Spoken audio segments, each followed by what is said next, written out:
नमस्कार दोस्तों। कौन है बिहार में जिसे नीतीश कुमार की बेइज्जती में मजा आ रहा है? कौन है जो नीतीश कुमार के अपमान में अपना फायदा खोज रहा है? नीतीश कुमार पटना में ललित नारायण मिश्रा यूनिवर्सिटी में नियुक्ति प्रमाण पत्र बांटने गए थे और उनके स्वागत के लिए शिक्षा विभाग के अपर मुख्य सचिव यानी ACS हाथों में एक गमला लेकर पहुंचे थे और गमला हाथ में देखकर नीतीश कुमार ने वो गमला ACS सिद्धार्थ के सिर पर उल्टा रख दिया और अचानक ACS साहब जो है गमला लेकर फिर मंच से नीचे उतर गए, यानी कहीं ना कहीं उन्होंने अपने आप को अपमानित भी महसूस किया। लेकिन इसके उलट नीतीश बाबू सोच रहे होंगे कि ACS की मौज ले ली, लेकिन फजीहत यहाँ पर उल्टा नीतीश कुमार की हो गई है और तमाम लोग जो हैं इस पर सवाल खड़े जो है वो कर रहे हैं और वापस से नीतीश कुमार के मानसिक संतुलन पर भी सवाल उठ गए हैं। और ऐसी वैसी नहीं, जिसने भी ये वीडियो देखा है उसने जरूर नीतीश कुमार को उल्टा सुल्टा ही कहा है। लालू प्रसाद यादव की बेटी रोहिणी आचार्य ने भी वीडियो पोस्ट करके एक्स पर लिखा कि दिमाग पर हो चुका विक्षिप्तपन का हमला, चाचा रख दे रहे हैं अधिकारियों के माथे पर गमला।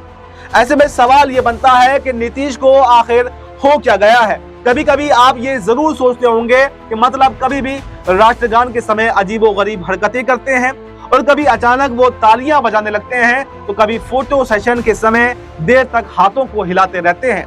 दशहरे के मेले में धनुष फेंके जाते हैं और तेजस्वी को सदन में बैठे बैठे वो इशारा कर देते हैं, तो कभी प्रधानमंत्री के पैर छूने की कोशिश करने लगते हैं। और एक जो वीडियो वायरल हुआ है इस समय ये भी जो है चर्चा का विषय बन गया कि क्या अधिकारियों की इज्जत जो है वो नीतीश कुमार नहीं करते हैं। एक तरफ तो चुनाव है और नीतीश कुर्सी से चिपके हुए हैं और कुर्सी छोड़ना नहीं चाहते, लेकिन बार बार बिहार में ऐसी तस्वीरें दिखाई देती हैं जो खुद ये सवाल पूछती हैं कि क्या चाचा ठीक तो है ना?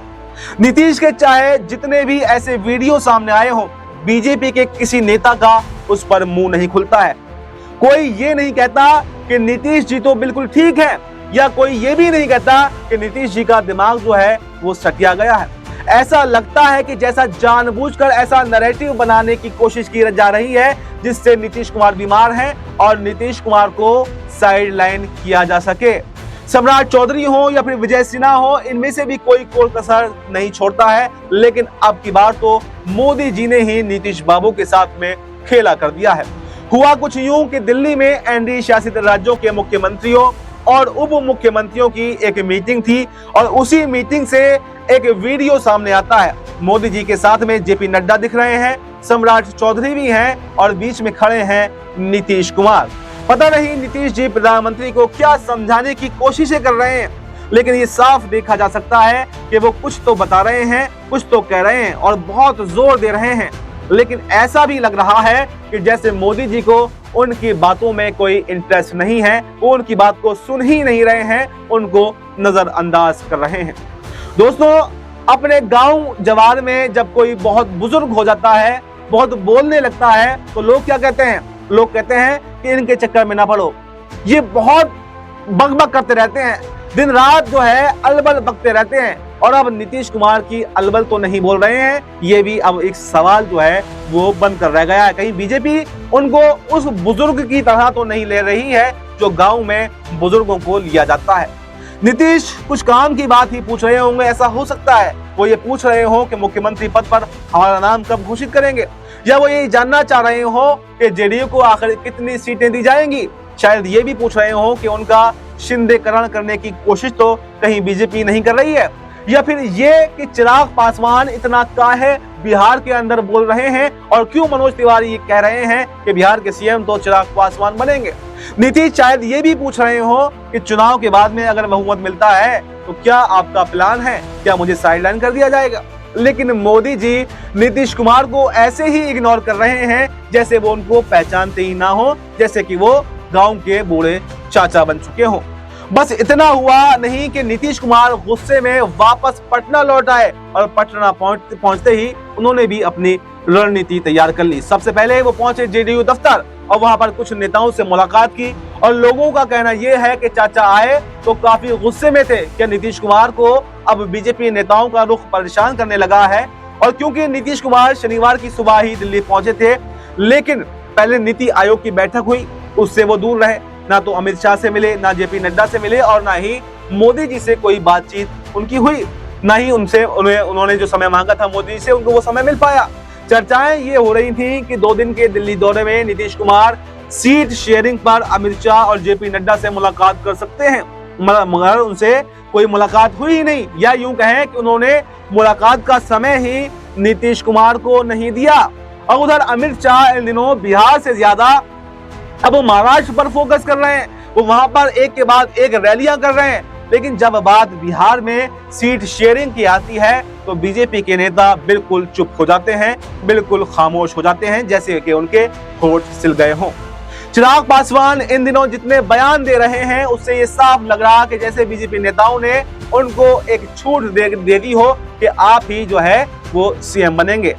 बिल्कुल चुप्पी बीजेपी की इस पर यह बता रही है कि बीजेपी नीतीश कुमार को साइडलाइन करने की कहीं ना कहीं कोशिश जो है वो कर रही है। दोस्तों, एक हकीकत ये बताती है कि जीतन राम मांझी हो या उपेंद्र कुशवाहा हो या चिराग पासवान हो, सम्राट चौधरी हो, विजय सिन्हा हो,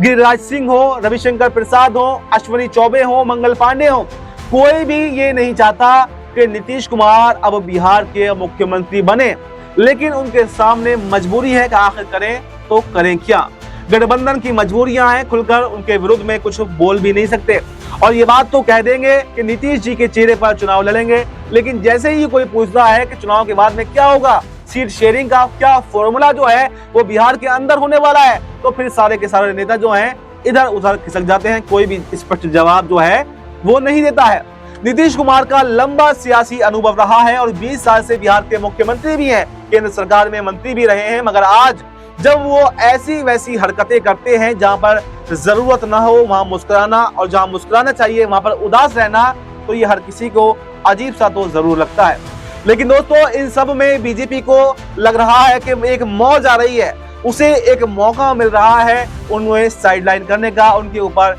इल्जाम लगाने का। उसे ऐसा लग रहा है कि अगर ऐसे ही चलता रहा तो फिर चुनाव बाद नीतीश को कुर्सी से उतारने में बहुत ज्यादा आसानी होगी, कोई भी जद्दोजहद जो है वो नहीं करनी पड़ेगी और इसीलिए शायद वो कोई ऐलान जो है वो नहीं कर रहे हैं। और इसीलिए हर रोज बिहार में सीएम जो है वो मजाक के पात्र अब बनते जा रहे हैं। लोग उनके वीडियो को देखकर खूब ठहाके भी लगा रहे हैं कि कैसे सुशासन बाबू के नाम से मशहूर नीतीश कुमार अब हंसी के एक पात्र बनकर रह गए हैं। और ये हर कोई जो है वो देख रहा है कि बिहार में जैसे जैसे चुनाव आते हैं तो तब क्या क्या नीतीश कुमार करते हैं और कौन कौन से उनके वीडियो जो हैं वो वायरल होने लगते हैं। तो ऐसे में सवाल ये भी बनता है कि आखिर कौन है जो उनकी मौज ले रहा है, कौन है जो उनके वीडियो को वायरल कर रहा है और कौन है जो उन्हें ऐसी हरकतें करने की सलाह दे रहा है, या वाकई नीतीश कुमार जो है वो अब सटिया चुके हैं। क्योंकि मैं आपको ये भी बताऊं कि जब से नीतीश कुमार दिल्ली दौरे से लौटे हैं उन्होंने एक 6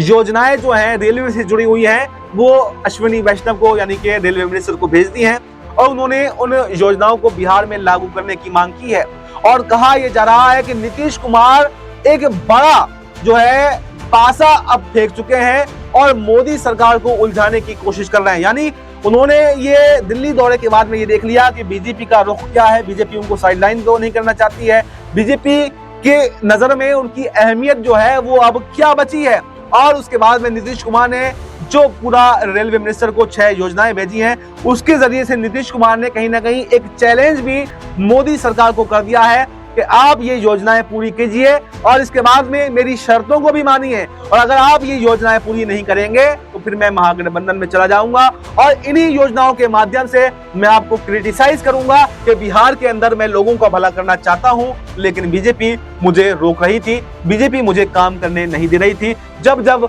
मुझे जरूरत हुई तो यहाँ पर केंद्र सरकार ने उन्हें अकेला छोड़ दिया। तो ऐसे में नीतीश कुमार अब बड़ा प्लान बना चुके हैं। और तो इस तरह से अगर देखा जाए तो नीतीश कुमार अभी सटियाए तो नहीं है, जहां एक तरफ इतनी रणनीति बना रहे हैं तमाम जो मुख्यमंत्री पद पर बने हुए हैं और एक तरफ वो इस उलझुल हरकतें करते हैं। इन दोनों का टकराव आकर क्या है और क्या इन हरकतों के पीछे कोई जिम्मेदार है और क्या बीजेपी ही जानबूझकर इन हरकतों को वायरल कर रही है और क्या बीजेपी ही उन पर कोई